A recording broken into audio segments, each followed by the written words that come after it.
Welcome to my YouTube channel, Tony Su Vega,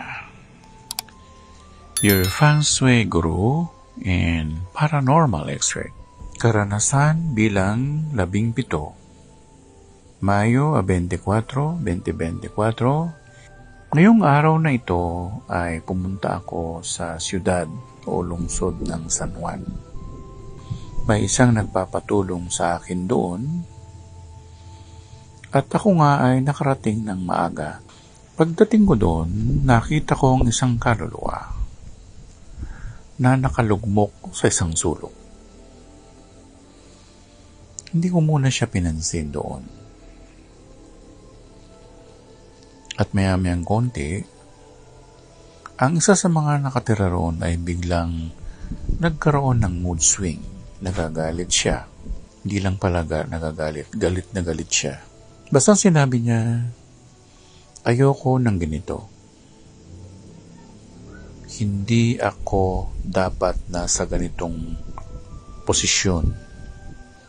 O umupo ako sa kanilang sala. At tinanong ko yung kaibigan ko na gusto mo bang makausap yung nakikita ko ngayon? Nakaluluwa. Sabi niya, sige po.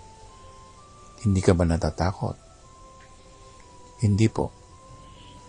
Tinatawagan kita ngayon, kaibigan, at pumasok ka sa aking katawan at magsalita ka kung ano ang iyong sentimiento. Galit na galit ang nasabing babae. Ang sabi niya, bakit nila ito ginagawa sa aking anak? Bakit? Ano ba ang naging kasalanan ng anak ko sa kanila? Tama ba na pinagnakawan at lahat nila ng malaking pera ang anak ko?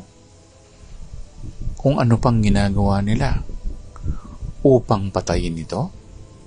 Hindi ako makapapayag.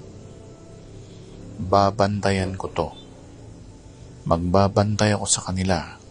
Sukdang hindi na ako makabalik sa pinanggalingan ko. Bakit po kayo nagagalit? Hindi patas ang ginagawa nila. Gumawa na nga sila ng kasalanan. Sila pa ang may ganang gumanti sa anak ko? Hindi tama ito. Hindi tama. Ano pong gagawin ninyo? Wagwardyahan ko ang anak ko. Wagwardyahan ko siya hanggang sa sinasabi mong maaari siyang patayin ng mga ito sa pamamagitan ng barang o kulam. Hinding-hindi sila magtatagumpay kung ganoon ang balak nila. Minuto, hindi ako aalis dito. At kung aalis man ako, mag-iiwan ako ng magwagwari sa kanya. Kung gayon po, naway maligtas ang taong ito sa inyong tulong.